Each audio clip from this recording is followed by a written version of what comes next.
రైతంటే రాజంటారు కానీ ఈ ఎంఆర్ఓ మాత్రం రైతుల పట్ల వివాదాస్పద వ్యాఖ్యలు చేశారు. కడప జిల్లా ప్రొద్దుటూరు ఎంఆర్ఓ గంగయ్యపై స్థానిక రైతులు ఆగ్రహం వ్యక్తం చేశారు. నష్టపరిహారం పెంచాలన్న భూ నిర్వాసితులపై నోరు పారేసుకున్నారు ఎంఆర్ఓ గంగయ్య.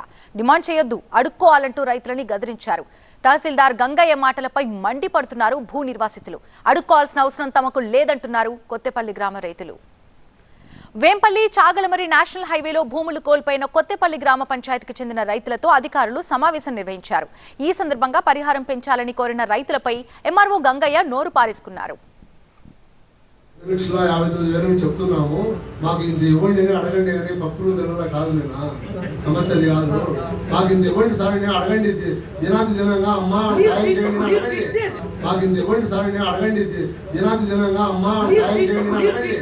అడగవయ్యా, ఏదో చెప్పకుండా మాకు ఏదైనా కొంత పెంచి ఇవ్వండి అమ్మా అడగాలి. విన్నారు కదా తహసీల్దార్ మాటలు. ఓఎస్ఎస్ ఫర్టిలిటీలో ఇక్కడ ప్రతి అడుగులో ఎక్స్పీరియన్స్ డాక్టర్స్ ఉంటారు. In the good hands of science. Mummy daddy అవ్వాలంటే ఓఎస్ఎస్ కి కాల్ చేయండి. దీనాతి దీనంగా వేడుకుంటే అప్పుడు పరిహారం పెంచడంపై ఆలోచిస్తారట. భూములు కోల్పోతున్న రైతులు నష్టపరిహారం కోసం వేడుకోవాలే తప్ప డిమాండ్ చేయకూడదన్నారు ఎంఆర్ఓ గంగయ్య. ఈ వ్యాఖ్యలపై స్థానిక రైతులు మండిపడుతున్నారు. అడుక్కోవాల్సిన అవసరం తమకేంటని నిలదీస్తున్నారు రైతులు. మేము ఎప్పుడో 2010లో ఉన్నాము. అప్పుడు మా రిజిస్ట్రేషన్ ఖర్చు 1,50,000. అప్పుడున్న రేట్ ప్రకారమే ఇప్పుడు ఇస్తామంటే పప్పులు బెల్లం రాలేదు. మా స్థలం ఎట్లా ఇవ్వాలి మేము? ఇప్పుడున్న పెట్రోల్ ఖర్చు రేపున్న పెట్రోల్ ఖర్చు లేదు.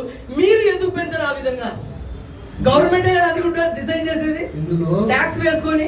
ఇప్పుడు మా స్థలాలు చీప్ గా ఎందుకు పోతున్నాయి అని చెప్పండి. ఆయన ఎంఆర్ఓ గారు ఏమంటారు, ప్రొద్దుటూరు పరిధిలోని ఎంఆర్ఓ గారు ఆయన ఏమంటారు, రిక్వెస్ట్ చేసుకోవాలండి. మేమెందుకు సార్ రిక్వెస్ట్ చేసుకోవడం?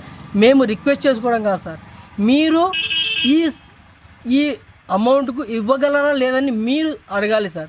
కానీ మీరు అది అడగకుండా మేము బతిమాలుకోవాలంటే సార్, అడుక్కోనే పరిస్థితి మాకేంటి సార్? మాకు అడుక్కునే పరిస్థితి లేదు. ఒకవేళ కావాలనుకుంటే పక్కన స్థలాలు ఉన్నాయి, అక్కడైనా వేసుకోండి, లేదా మాకు కాంపెన్సేషన్ పెంచండి, లేదా అది కూడా కాదంటారా మీరు ఇచ్చిన అమౌంట్ ఇవ్వండి. కానీ మాది హైవే పక్కనే రోడ్డు పోతుంది, మా స్థలం రోడ్డు పక్కనే ఉంది. ఆ రోడ్డు పక్కనే హైవే ఎక్కడైతే వస్తుందో ఆ పక్కనే మాకు స్థలం ఇవ్వండి. స్థలం ఇస్తే మేము యాక్సెప్ట్ చేస్తాం, లేకపోతే యాక్సెప్ట్ చేయం. మేము అడుక్కునేది కాదు. గతంలో 40 సార్లు కలెక్టర్ ఆఫీస్కు ప్రొద్దుటూరు నుండి అదే పనిగా 20-30 మందిని వెళ్ళి రిపోర్ట్ చేస్తాం. అప్పుడు అడుక్కున్నాం, మేడం ఇది మేడం పరిస్థితి, కాంపెన్సేషన్ పెంచారు. కాంపెన్సేషన్ పెంచి 40 సార్లు అడుక్కున్న తర్వాత ఇప్పుడు కూడా ఏంటి సార్ మేము అడుక్కోవడం? ఇప్పుడు మేము అడుక్కునే స్థితిలో లేము. మీరు వచ్చి మా దగ్గర మీటింగ్ పెట్టారు కాబట్టి ప్రతిసారి రిపీట్ అవుతుంది కాబట్టి ఇప్పుడు అడుక్కునే స్థితిలో లేము. మీరు రిక్వెస్ట్ చేసుకోవాలి, తగిన విధంగా అమౌంట్ నష్టపరిహారం పెంచేదా, లేకపోతే నష్టపరిహారం మీరిచ్చేదే ఇస్తూ ఆ హైవే పక్కనే మాకు ఎంత స్థలం పోతుందో అంత ఇస్తారా? అయితే తాను రైతులని కించపరిచే విధంగా మాట్లాడలేదంటున్నారు ఎంఆర్ఓ గంగయ్య. నష్టపరిహారం అడిగే విధానం అది కాదని మాత్రమే చెప్పానని వివరణించుకున్నారు. ఆ గ్రామ సభలో ఒక వ్యక్తి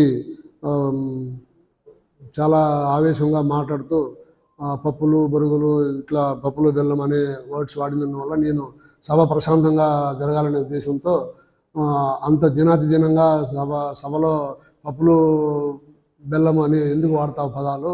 అధికారులను అడిగే విధానంలో తేడా ఉంది.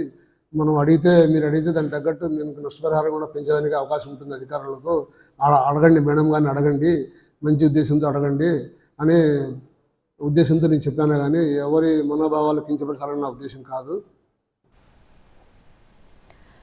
రైతులు మాత్రం ఎంఆర్ఓ తీరుపై తీవ్రంగా మండిపడుతున్నారు. తమను సంప్రదించకుండా నష్టపరిహారం నిర్ణయించారు. నష్టపరిహారం పెంచాలని కోరితే అధికారులు అవమానకరంగా మాట్లాడడం ఏంటని నిలదీస్తున్నారు. రైతులని సంప్రదించి పరిహారం నిర్ణయించకపోతే భూములు ఇచ్చేదే లేదంటున్నారు రైతులు.